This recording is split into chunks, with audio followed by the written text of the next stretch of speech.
I was speaking to a former diplomat some time back, and I think what he said summarizes the challenge of the India-China relationship. And he said, look, India and China have been normalizing their ties for 2,000 years.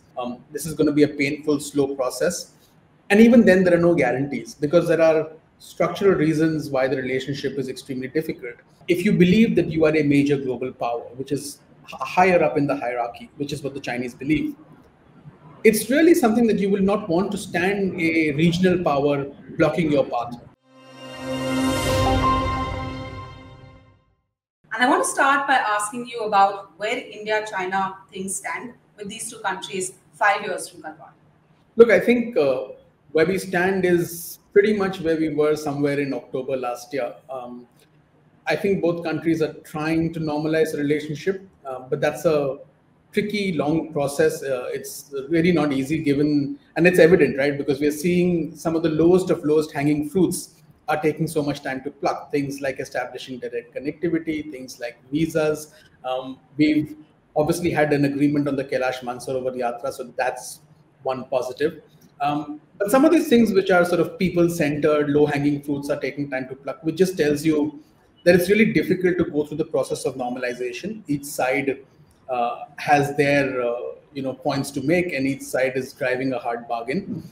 To me, I think I was speaking to a former diplomat some time back, and I think what he said summarizes the challenge of the India-China relationship. He was asked this question about normalizing ties with China, and he said, "Look, India and China have been normalizing their ties for 2,000 years." So, to me, that summed up the idea that let's not try and look for grand breakthroughs, grand bargains. This is going to be a painful, slow process. And even then, there are no guarantees because there are structural reasons why the relationship is extremely difficult. One being that both these countries are rising countries. The second being that while they're rising, there is a tremendous asymmetry of power between these two countries.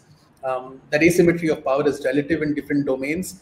In the economic domain, it's different. In the military domain, it's different. In the technology domain, it's different. And then thirdly, we're clearly going through a massive change in the global order. We're not multipolar yet, but we're not unipolar, and we're not bipolar. So in some ways, there's no order. But in some ways, in some cases, the world is unipolar in terms of US military might. In some cases, the world is multipolar in terms of the US and China economically and technologically.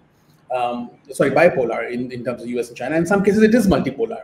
And that's what we're seeing, where, say, Israel can take certain actions, Turkey can take certain actions, Russia can take certain actions.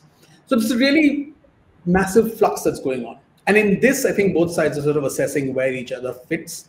And that's sort of, these three factors impinge on the relationship. The last point that I will make is that why this is difficult and why this process is going to be slow is that the power asymmetry that we talk about, people may push back on the argument that, look, 5 times greater GDP does not matter much on the border when it's man to man or things like that.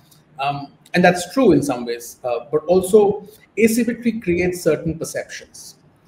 If you believe that you are a major global power, which is higher up in the hierarchy, which is what the Chinese believe, it's really something that you will not want to stand a regional power blocking your path. And you will believe that you can exert far greater force.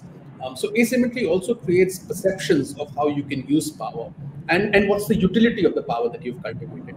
So that's why we're going to see a difficult relationship riddled with friction, and any steps to normalization are going to be very narrow, interest-based. Click the join button below and be part of Strat News Global members-only community.